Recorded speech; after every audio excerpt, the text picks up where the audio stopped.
안녕하십니까. 자, 이번 시간이 이제 118페이지 이제 사후기속 이익인데요. 전 시간에 계속해서 거래가격 적용 배제 요건, 특수관계, 그 다음에 처분 또는 상상의 제한, 그 다음에 조건 또는 사정에 대해서 이제 봤고, 이번 시간 이제 사후기속 이익에 대해서 내용을 보도록 하겠습니다. 우선 페이지 120페이지, 관세법 제30조 이 규정이 나와 있죠. 지금 한번 읽어보고 시작할게요. 자, 3조 제3항은 뭐 계속 읽었으니까 거래가격 적용 배제 요건에 대한 내용이고, 3호 한번 볼게요. 3호. 해당 물품을 수입한 후에 전매 처분 또는 사용하여 생긴 수익의 일부가 판매자에게 직접 또는 간접으로 귀속되는 경우, 이런 경우에는 관세법 제30조에 따라서 거래가격을 과세가격으로 적용할 수 없다는 겁니다. 즉 2방법부터 6방법을 순차적으로 적용해야 된다는 말이 되겠죠. 그러면 일단 사후기속 이익이 뭐냐? 뭐 말 그대로 사후에 어떤 이익이 누군가에게 귀속이 된다는 얘기겠죠. 사후귀속 이익이란 거는 수입 물품의 판매, 처분, 사용에 따른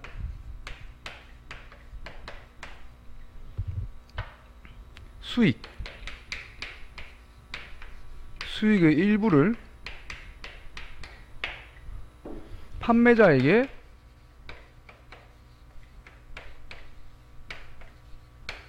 직간접적으로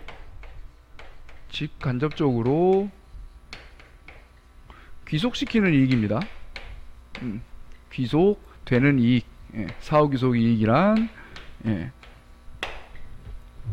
수입 물품의 판매, 처분, 사용에 따른 수익의 일부가 판매자에게 직간접적으로 귀속되는 이익을 말하는 거예요. 여기서 보면 알다시피 판매, 처분, 사용에 대한 주체가 수입 물품이죠.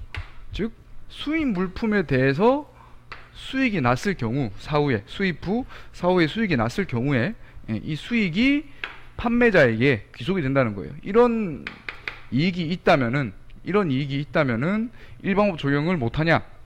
그건 아닙니다. 다시 한번 법을 볼게요.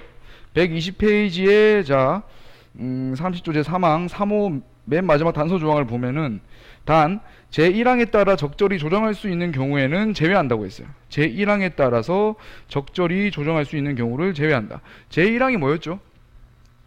제1항은 법정 가산 요소에 관련된 내용을 포함하고 있습니다. 다시 내용을 한번 찾아보셔도 돼요. 찾아보셔도 되고, 내용은 수입 물품에 대한 과세 가격은 구매자가 실제로 지급하였거나 지급해야 할 가격에 법정 가산 요소를 더하여 조정한 거래 가격으로 한다고 돼 있어요. 그 밑에 이제 1호부터 6호까지 해서 법정 가산 요소가 나와 있는데, 사후귀속 이익도 그 법정 가산 요소의 하나란 겁니다. 그게 중요한 거예요. 1항에 따라서 적절히 조정할 수 있는 경우는 제외한단 말은 사후귀속 이익이 있더라도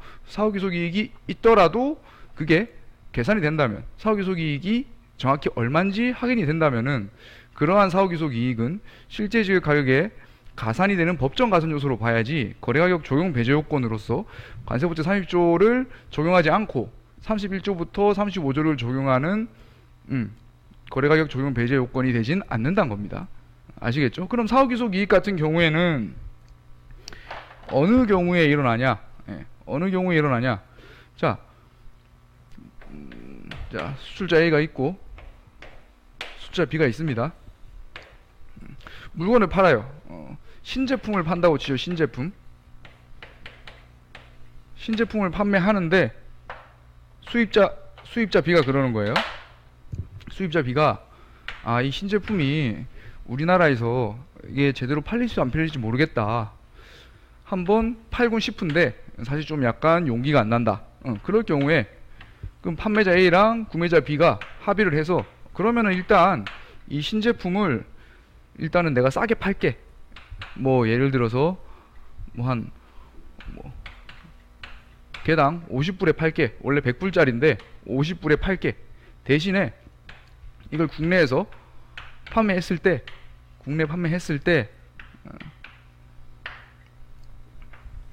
50불보다 더 많이 팔리게 되면은 그 판매 대금의 일부를 나한테 줘라, 이럴 수 있겠죠.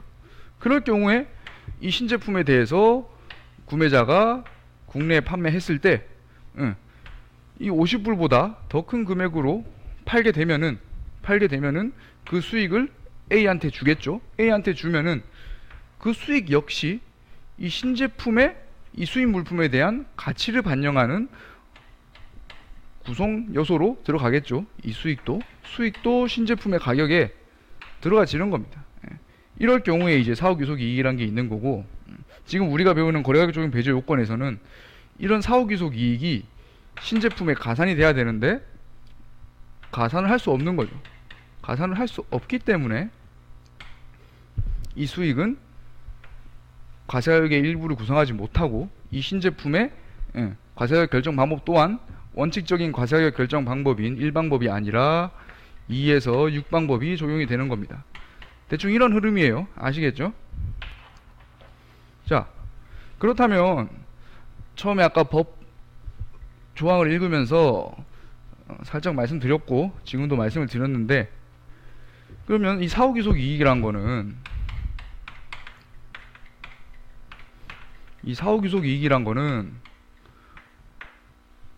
어떤 경우에는 법정 가산 요소로서 실제 지급 가격에 가산이 되고, 어떠한 경우에는 일방법 적용이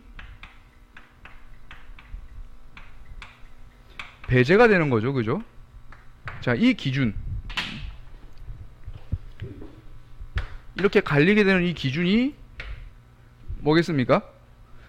사후기속 이익을 금액으로 확인을 할 수 있는지 없는지. 그죠? 금액으로 확인, 아유 글씨가 좀 그러네요. 그래도 뭐 읽을 수 있으시죠? 금액으로 확인 가능한지, 그게 중요한 건데, 이 내용이 어디서 나왔냐? 이 금액으로 확인이 가능한지, 이게 기준이 되는데 이 내용이 어디서 나왔냐? 이 내용도 30조 제1항에서 나와 있고, 저희도 거래가격 적용 배제 요건 수업을 진행할 때 그 전에 전 시간에 배웠었죠. 법정 가산 요소를 객관적 그리고 수량화할 수 있는 자료에 근거해서 산출하지 못할 경우에는 그 수입 물품의 과세 가격은 2방법부터 6방법을 순차적으로 적용해야 되고 1방법을 적용할 수 없다고 저희는 배웠어요. 그죠? 그게 지금 이 기준에서 나와 있는 거예요. 왜냐? 이 사후기속 이익은 거래가격 적용 배제 요건에도 나오지만 법정 가산 요소에서도 나오는 하나의 부분이기 때문에 중첩이 됩니다. 중첩이. 그래서 사후기속 이익은 금액으로 확인이 불가능할 경우에는 일방법 적용 배제하는 거고, 확인이 가능하면 법정 가산 요소로서 실질적 가격에 적용을 하는 거예요. 그죠? 그런데 30조 1항에 있는 단서 조항에 따라서 이런 로직이 만들어지는 거고, 그럼 이걸 정리를 해보면은 이렇게 되겠죠.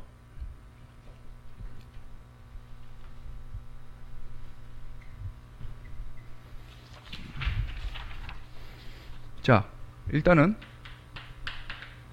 문제가 나왔을 때, 사후기속이익 관련된 문제가 나왔을 때 우리는 우선 뭘 봐야 되죠? 사후기속이익 범위에 해당이 되는가, 그거부터 봐야겠죠. 사후기속이익 범위에 해당이 되는가. 범위에 해당되는가, 이 말은 뭔 말이죠? 지금 이 말이죠. 수입 물품의 판매 처분 사용에 따라 수익이 난 게 맞는지, 정말로 수입 물품을 국내에서 팔아서 혹은 처분을 해서 혹은 사용을 해서 나온 수익이 맞는지, 그 수익이 맞고 그런 수익이 판매자에게 직간접적으로 송금이 됐는지, 그게 사후기속 이익의 범위가 되겠죠. 그럼 사후기속 이익의 이 수익에는 어떤 것들이 있느냐?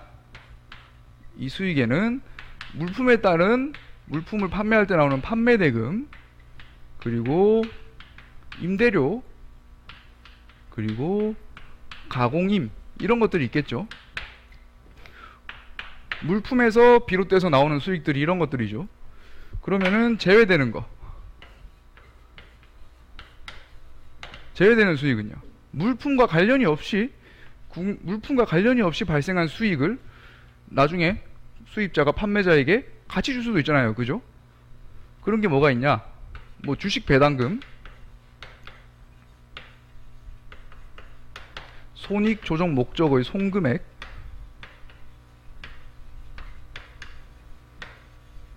자, 손익 조정 목적의 손금액 같은 경우에는 다국적 기업들이 이렇게 물건을 사고 팔고 본지사 간에 물건을 거래를 할 때 연말에 이제 수익을 조정하는 경우가 있거든요. 이전 가격의 문제 때문에. 뭐 자세히 알 필요는 없습니다.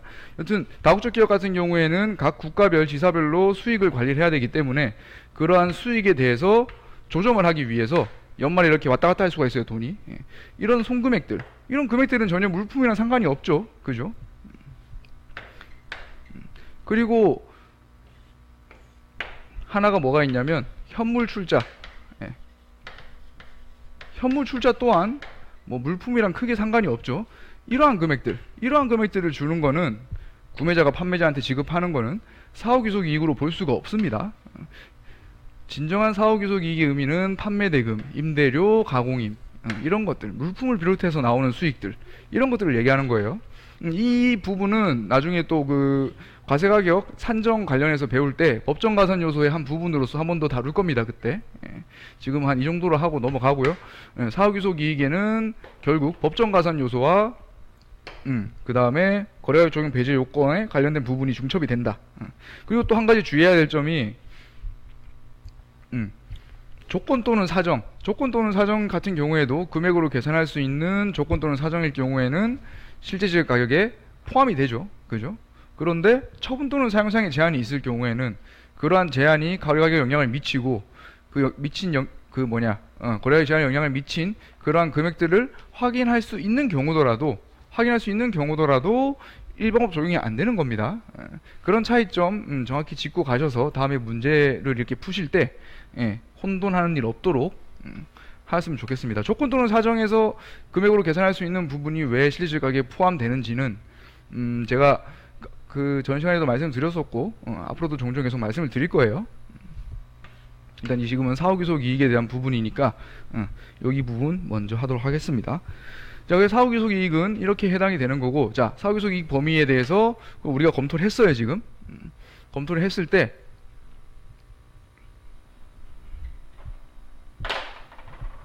범위에 해당하지 않는다. 그렇다면 뭐 일단 일반법 적용 가능한 거겠죠. 뭐 그 밖에 다른 거래가격 적용 배제 요건을 살펴보긴 해야겠지만 일단 사후귀속 이익에 대한 이슈만 먼저 다루도록 하자면은 일단 일반법 적용할 수 있습니다. 그죠? 자, 사후귀속 이익 범위에 해당한다. 그럼 그 다음에 어떤 걸 검토해야 되죠? 그 다음에는 객관적 수량화 가능한 자료에 근거했는가? 그죠? 즉, 이 말은 금액으로 확인이 가능하냐? 얼마냐? 사후귀속 이익이 그래서 얼마냐? 이 말이죠. 이 말입니다. 자, 우선 이걸 검토하는 거예요. 그 다음에 자, 그럼 또 이렇게 나눠지겠죠. 불가능하다. 확인이 불가능하다. 그러면은 일방법 적용이 안 되고 2에서 6방법을 순차적으로 검토를 해야 되는 거예요. 확인이 가능하다. 그럼 당연히 일방법 적용이 가능하다. 근데 여기서 끝내면 안 되죠. 일방법 적용이 가능하고 실제 지급 가격에 가산이 된다. 실제 지급 가격에 가산이 된다. 여기까지 고려를 해야지 사후귀속 이익에 대해서 우리가 어느 정도 안다고 할 수 있겠죠. 즉 법정 가산 요소에 해당된다는 소리죠. 지금 이 말이. 자, 사후귀속 이익에 관련된 내용들은 뭐 이 정도가 있겠습니다. 뭐 크게 뭐 어렵지 않죠. 사후귀속 이익 관련된 부분도 다음에 문제풀이 할 때 계속 이제 언급을 할 테니까 그때 이제 조금씩 여러분들의 그 사후귀속 이익 개념에 대해서 점점 그때 이렇게 문제풀이 시간을 보면서 좀 개념을 잡아가시면 좋을 것 같아요.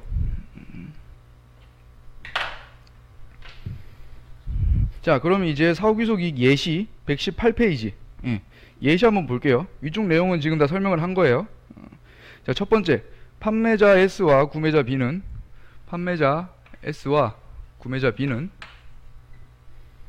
유럽에서 생산되는 최고급 그랜드 피아노를 거래한다. 그랜드 피아노.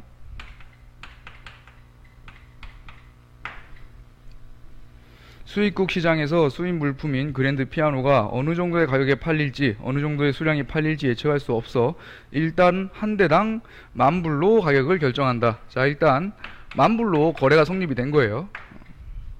그리고 구매자 B가 수입 물품을 수입국에서 판매한 가격 중 10,000불을 초과하는 금액의 50%를 판매자 S에게 지급하기로 한다. 자, 이렇게 해서 그랜드 피아노를 국내 판매하는데 판매한 금액이 10,000불을 초과할 경우 그 초과분 50%에 해당하는 금액을 50%에 해당하는 금액을 판매자 S에게 지급을 하는 거죠. 그죠? 자, 이런 상황에서 우리가 또 이 사후기속이익 관련된 부분을 한번 검토해 볼 수 있겠죠. 자, 우선 이 구매자 B가 10,000불을 초과한 그 초과분에 그랜드 피아노를 판매할 때 그 10,000불을 초과한 초과분의 50%를 판매자 S에게 지급하는 것이 사후기속이익 범위에 해당하느냐. 자, 물건을 수입해서 국내에서 판매를 했고 판매를 통해 발생한 수익을 판매자 S에게 지급을 했으니까 당연히 사후기속이익이라 볼 수 있겠죠. 그죠? 자, 그러면은 금액으로 확인이 가능하냐? 초과분의 50%. 간단 명료하죠. 초과분의 50%면은 당연히 금액으로 확인이 될 겁니다. 즉 사후기속 이익은 있지만 이 그랜드 피아노는 1방법 적용이 가능한 거죠. 1방법 적용이 가능하고 거기에 플러스 법정 가산 요소 사후기속 이익을 가산할 수 있겠죠. 그죠? 그럼 만약에 10,000불에 구매를 해서 10,000불 초과해서 초과분 이렇게 10,000불 초과해서 팔리면은 그 초과분에 대해서 발생한 수익을 지급하기로 했는데 10,000불에 안 팔렸어. 뭐 9,000불에 팔렸습니다. 9,000불에. 그럼 이럴 경우에는 과세가격이 어떻게 되죠? 당연히 이금이익이죠. 이금액. 사후기속이익이 없으니까. 그죠? 물론 지금 사후기속이익에 대한 부분만 보고 있으니까 이렇게 한 거고, 문제에서 예를 들어서 뭐 다른 뭐 생산지원비나 권리사용료 부분이 나오면 얘기는 좀 달라질 수 있겠죠.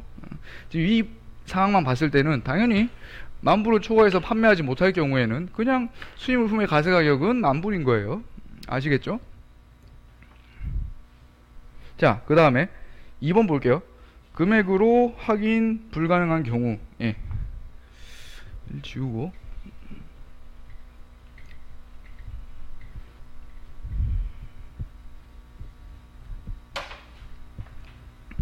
자, 수입자 I는 사무실용 복사기를 수입한대요. 공급업체는 복사기를 제조하는 제조자 M 복사기를 수입을 합니다. 공급업체인 제조자 M과의 계약 조건에 의해 I는 복사기를 임대하고 받는 총 수익 10%를 M에게 지급한다. 예, 계약 조건에 의해 I는 복사기를 임대하고 받는 총 수익의 10%를 M에게 지급한다. 복사기를 수입해서 국내에다가 임대를 한다는 거죠. 그렇게 해서 발생한 임대 수익이 있을 건데, 이 임대 수익의 10%를 M에게 지급을 한답니다. 또한 I는 서비스 센터를 설립하고 여기서 고객들은 I의 기계를 사용하여, 자, 근데 또 I가 또 서비스 센터 또 가지고 있는 거예요. 이 서비스 센터에서 고객들은 I의 기계를 사용하여 매당 한 장당 얼마의 돈을 내고 복사를 할 수 있다. M은 이러한 수익에 대해서 10%를 받게 되어 있다. 네. 자, 서비스 센터에서 또 우리 가끔씩 뭐 집에 프린터기 없으면은 급할 때 저 복사 가게 가가지고 뭐 한 장 두 장 복사를 하잖아요. 그죠? 그런 상황을 말한 거예요. 그래서 10%, M은 이러한 수익에 대해서 10%를 받게 되어 있다.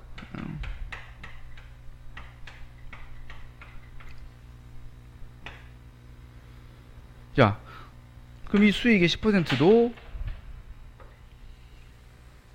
M에게 지급이 되는 겁니다. 그죠? 자, 그럼 첫 번째부터 볼게요. 자, 임대 수익. 복사기를 수입했어요.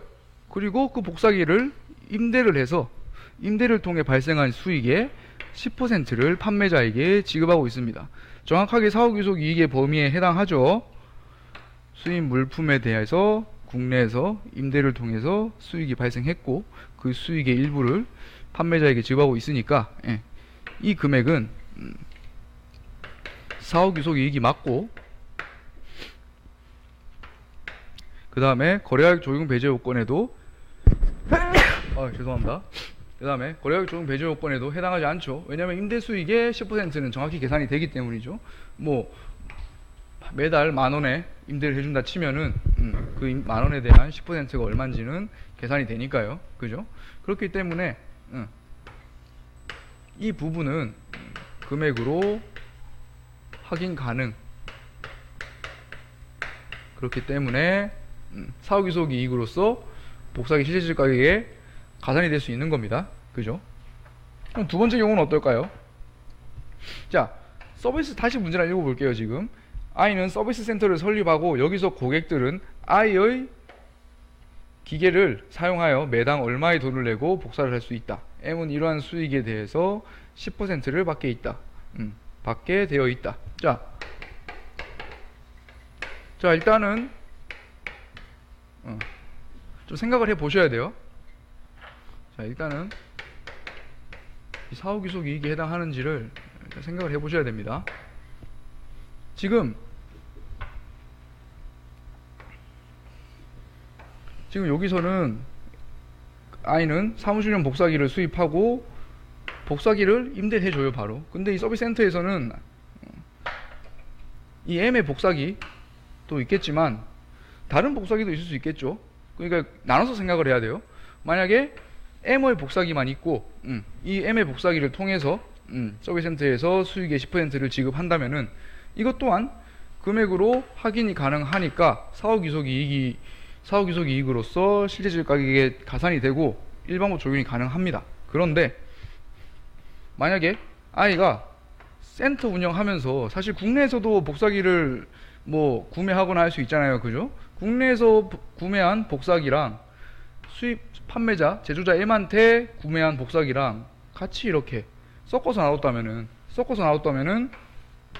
과연 이 센터에서 이 M으로부터 수입한 이 복사기에 대한 사용료, 수익에 대해서 따로 계산을 해놨을까요? 아니겠죠. 국내에서 구매한 복사기든 뭐 M으로부터 수입한 복사기든 간에, 그죠? 다 같이 이제 이 복사 수익으로 계산을 해 놓겠죠. 그렇기 때문에 그렇게 될 경우에는 이 수익 10%를 M한테 준다고 해도 이건 금액으로 확인이 불가능한 겁니다. 금액으로 확인이 불가한 거예요. 즉 법정 가산 요소로서 실제질 가격의 이 수익 10%는 계산할 수가 더할 수가 없는 겁니다. 그죠? 금액으로 확인이 안 되는데 어떻게 더하겠어요? 그렇기 때문에 이런 수익이 있을 경우가 거래가격 적용 배제 요건 사임조 제3항에 따라서 이 수입물품 복사기는 일반법 적용을 할 수 없는 겁니다. 왜냐? 사후귀속 이익이 발생을 했는데 이 사후귀속 이익에 대한 정확한 금액이 확인이 되지 않기 때문에 어디를 기준으로? 이 복사기를 기준으로 했을 때 이 복사기를 통해서 발생한 수익국 내에서의 수익이 확인이 안 되기 때문에, 그죠? 근데 만약에 서비스센터에서 말씀드렸죠. 제조자 M한테 구매한 복사기 따로, 국내에서 구매한 복사기 따로 해서 각각의 복사 수익에 대해서 계산을 해놨다면은 그러한 자료들, 객관적 수량화 가능한 자료들을 세간에 제시를 한다면은 일반법 적용 가능하겠죠. 그리고 이 수익도 실질적 가격에 가산을 할 수 있겠죠. 그죠? 이런 부분 잘 숙지하고 계시면은 뭐 사후기소 계획에서 나올 만한 이슈는 따로 없습니다. 예. 그러면 일단 사후기소 이익은 여기까지 하겠고요. 자, 여기까지 해서 이제 거래가격 적용 배제 요건에 대한 내용들은 우리가 한 번씩 싹 훑어봤습니다. 뭐 또 항상 드리는 말씀이지만 이 앞에 있는 이론 내용들을 계속 보시면서 그 뒤에 있는 뭐 관련 이슈라든가 WTO 평가 협정상의 내용들 시간 나실 때마다 계속 봐주시면 좋습니다. 기출 문제에서도 계속 협정상에 관련된 내용들이 나오고 있으니까 여러분들도 이 앞에 이론만 외웠다고 끝내지 마시고 뒤에까지 끝까지 봐주세요. 그럼 다음 시간에는 이제 뭐 합리적인 의심에 대해서 배워보도록 하겠습니다. 감사합니다.